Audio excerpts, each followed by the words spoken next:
नमस्कार मित्रों, मैं पंडित अखिल शुक्ल, जय महाकाल आयुर्वेद। सावन, दूसरा सावन है आज। सावन सोमवार सावन का, भगवान भोले का दिन है आज बहुत बड़ा। इसलिए मैं आपको बड़ा महत्वपूर्ण वीडियो ये डाल रहा हूँ। इसको देखिए, समझिए और इसको सब्सक्राइब करिए। और आप इसको देखेंगे तो आपको बात समझ में आ जाएगी। मैंने थोड़ा बहुत ज्योतिष का भी अध्ययन किया है। ज़्यादा तो नहीं पता मेरे को, पर जो साधु संतों से पता हुआ या ज्योतिष से या प्रैक्टिकली मैंने जो लोगों को देखा है, तो राहु ही जीवन में सबसे ज़्यादा सबको सताता है। राहु, बाकी सब ग्रह उतने कष्टदायक नहीं है जितना कष्टदायक राहु है और शनि है। शनि भी एक बार मान जाता है, शनि के भी बहुत सारे उपाय हैं, पर राहु बहुत खतरनाक है। क्यों है ये मैं आपको बताता हूँ। देखो, एक तो दानव, दूसरा उसने अमृत पान किया और गला उसका काट दिया। तो गुस्से में दानव है और जहर और अमृत उसके मुख में है। सूरज और चंद्रमा को जिसने नहीं छोड़ रहा, तो आपको कैसे छोड़ेगा? ये बात आप ध्यान दीजिए। और देवताओं को पकड़ता वो, जो भी जिस भी दो गण होते हैं, एक देवगण होता है और एक राक्षस गण होता है। राक्षस गण जिनकी लग्न पत्रिका में राक्षस गण लिखा, उनको कम सताता है। उनको केवल राहु की दशा महादशा जब शनि के साथ आती तो सताता है। पर देवगण वाले जितने हैं ना, उनको तो छोड़ता ही नहीं। आप देखते हो, कहते हो ना, हमने पूजा, देवगण वाला पूजा करेगा, पाठ करेगा, रोज नहाएगा, राक्षस गण वाला नहीं नहाएगा और पूजा पाठ भी नहीं करेगा, व्यसन भी, शराब पिएगा, जुआ खेलेगा। और वो लोग, आप बोलते हो कि यार वो तो कुछ नहीं करता, देखो, और वो सुखी है। और हम पूजा पाठ करते हैं और भगवान की विनती करते हैं, रोज मंदिर जाते हैं, प्रसाद चढ़ाते हैं भगवान को, और हम परेशान हैं। तो देवगण वाले जितने हैं ना, क्योंकि देवताओं ने ही उसका गला काटा था और वो छोटा मोटा आदमी नहीं था। जो अमृत कलश को, इतने देवताओं के बीच से अमृत कलश चुरा के जो पी जाए, वो कितना बदमाश राक्षस होगा, सोचो आप। एक तो राक्षस हो, बदमाश। आप सोचो, लॉजिक, जरा चीज़ों को समझो।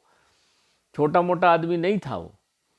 और आप सांप का गला काट दो, उचकता फिरेगा। मुर्गी का गला काट दो, उचकता फिरेगा, उसमें सामर्थ्य होती। तो ऐसे ही वो गुस्से में घूमता रहता, और जहाँ देवगण के लोग मिले तो उनको वो सताता है। तो राहु मेरी दृष्टि में, बाकी ज्योतिषाचार्य जो बड़े बड़े हैं मैं नहीं जानता उनको, वो अपना अपना अपना मत है भाई ज्योतिष में। जो मैं समझता हूँ कि जिंदगी में सबसे ज़्यादा राहु ही आदमी को परेशान करता है। बात तो एक ये हुई। दूसरी, जब लग्न पत्रिका में राहु के साथ राहु की अंतर्दशा आती है और राहु के साथ जब शनि आता है, तो वो बहुत नुकसान देता है। देखिए, आप समझो बात को। एक अच्छा आदमी, मतलब गुरु है, गुरु है, बुद्ध है, चंद्रमा है, ये अच्छे ग्रह माने जाते हैं। ये क्रूर ग्रह नहीं आते, तो ये उतना नुकसान नहीं पहुंचाएंगे आपको। जब खराब स्थिति में दुष्ट के घर में भी बैठे हैं, स्वराशि के नहीं है, तो भी इतना नुकसान, क्योंकि बदमाश जो अच्छा आदमी रहेगा वो आपसे नाराज हो जाए तो ज़्यादा नुकसान नहीं पहुंचाता। परंतु अगर बदमाश कोई आपसे नाराज हो जाए तो वो ज़्यादा नुकसान पहुंचाता, भले वो छोटा हो। इसी प्रकार से राहु दुष्ट है तो वो ज़्यादा हानि आपको पहुंचाता है, बर्बाद कर देगा। और राहु, सबसे बड़ी बात है, राहु का सिर नहीं है और छाया ग्रह है। छाया ग्रह पकड़ लेता, उसको छाया का कोई कैसे पकड़ोगे आप, कैसे उपाय करोगे आप? तो छाया का ग्रह का उपाय भी बड़ा कठिन है। देखो, इसलिए पुराने ज़माने में घर के बाहर एक बाल्टी पानी की रखते थे, मग्गा रखते थे, तांबे की बाल्टी और तांबे का लोटा रखते थे। बाद में तो धीरे धीरे अब तो प्रथा ही खत्म हो गई। क्यों? क्योंकि शनि घुसता है पैर से, एड़ी से। संध्या काल, जो संध्या काल होता है ना, जिसको बोलते हैं संधि, शाम का गोधूली का जो टाइम होता है, उसको संध्या काल बोली जाता है। इसीलिए हर धर्म में, चाहे हिंदू मुस्लिम हो, संध्या काल की पूजा जरूरी है। नमाज पढ़ते हैं मुस्लिम, ईसाई भी भगवान की स्तुति करते हैं, और सनातन धर्म भी शाम की संध्या काल का बड़ा महत्व है। दिन में मत करो पर संध्या को करो, क्योंकि राहु शनि आपके घर में बीमारी आ जा रही है, ये प्रवेश शाम को करेगी। तो एक जो लोटा रखते थे कि एड़ी को धो लो, पैर को धो, हमारे पिताजी देख लेते थे, बाहर ही रहते बैठे रहते थे कि एड़ी नहीं धुली ठीक से, फिर से धो के आओ।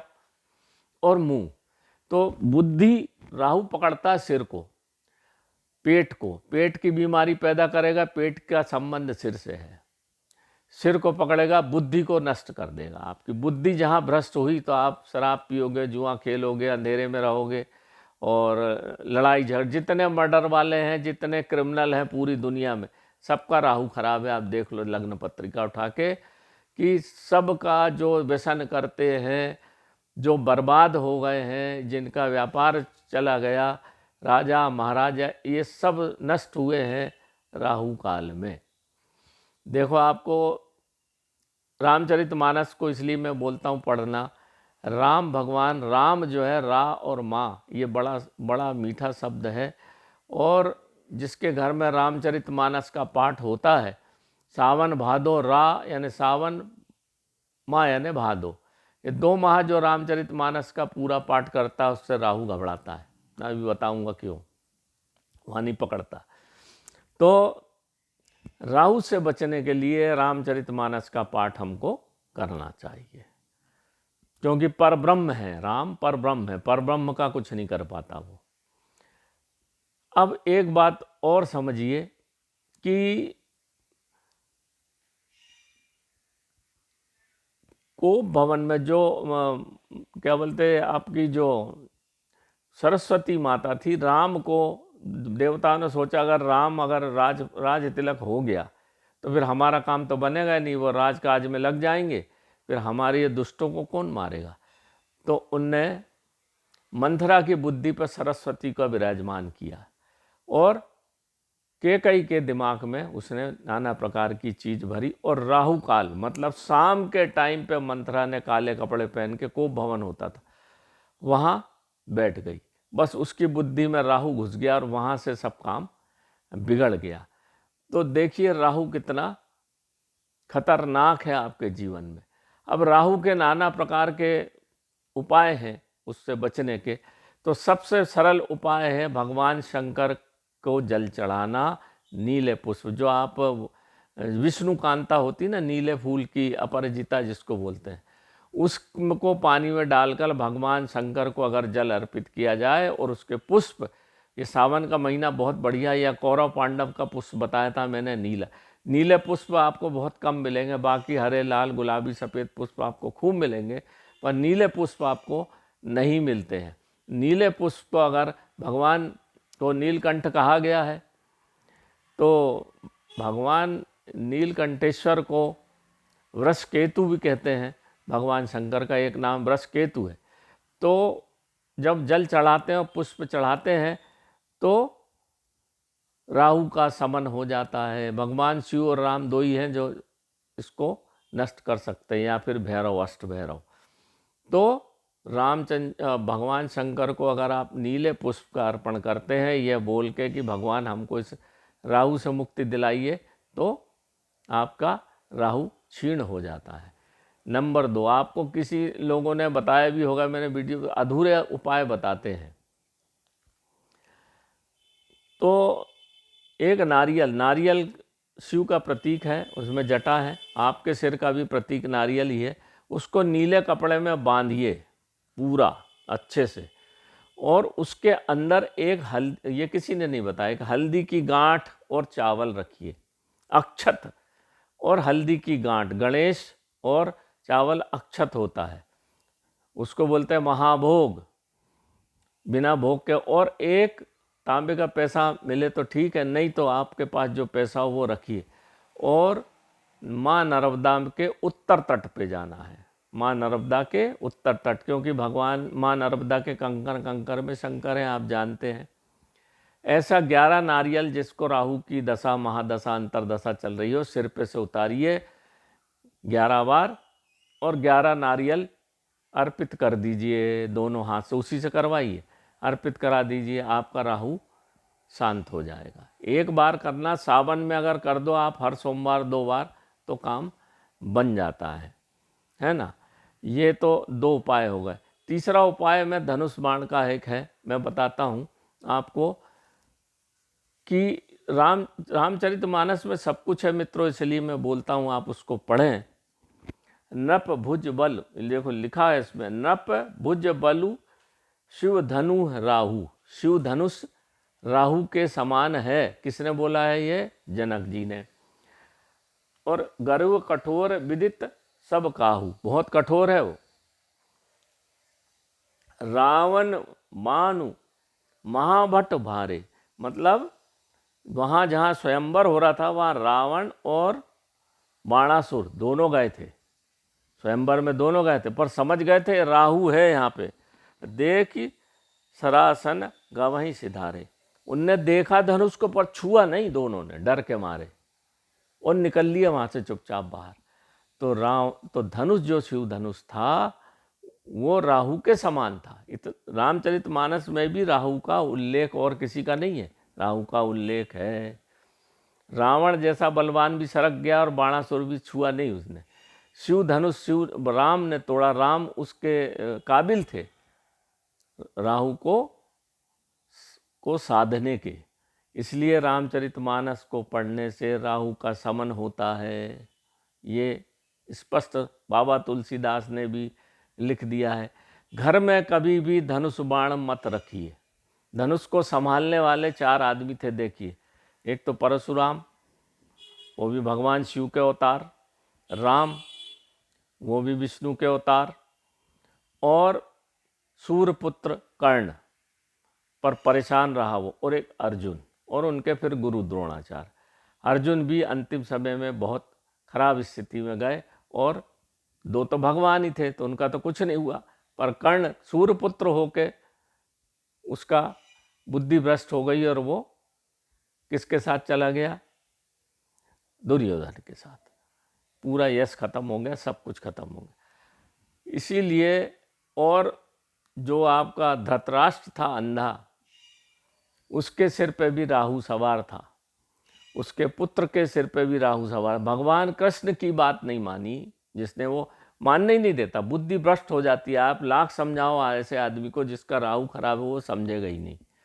तो यहाँ सब चीज़ें गीता में भी दी हुई है, रामचरितमानस में भी दी हुई है। परंतु राहु सबसे ज़्यादा घबराता है शिव से। तो इसमें जड़ी बूटियाँ भी हैं। एक सरपुंगा, सफ़ेद सरपुंगा की जड़ को रखने से आपका, मैंने अभी बताया था, विष्णुकांता की जड़, तेज बल की जड़, और समी की जड़, ये 4 चीज़ अगर अपने पास रखें तो राहु ठीक हो जाता है। क्योंकि जो समी है, समी के ऊपर सब अस्त्र छुपाए थे उनने, तो उसमें धनुष भी था। तो समी में वो सामर्थ्य है कि राहु को संभालने की। धनुष मैंने आपको बता दिया राहु के समान था, तो धनुष में भी आपका समी में भी ये ताकत होती है कि वो राहु को होने से आपकी बचाव करेगा। ये 4 चीज़ हो गई। इसके बाद शिव, तो शिववीर पारा है। तो ये देखिए, ये जो हमारा ताबीज बनता है, इसलिए मैं पूरा राहु का प्रयोजन करता हूँ। काला, बता देना पास से, काला धतूर, काला जो है इसमें सब डला, काला लहसुन, सफ़ेद लहसुन इसमें हम डालते हैं। काला लहसुन, सफ़ेद लहसुन, नीलोफर की जड़ या विष्णुकांता की जड़, मैंने आपको बताई भी थी, सब चीज़ें इसमें ताबीज़ में डाल देते हैं। खास करके राहु, शनि, बाकी तो सब ग्रह ठीक हो ही जाते हैं।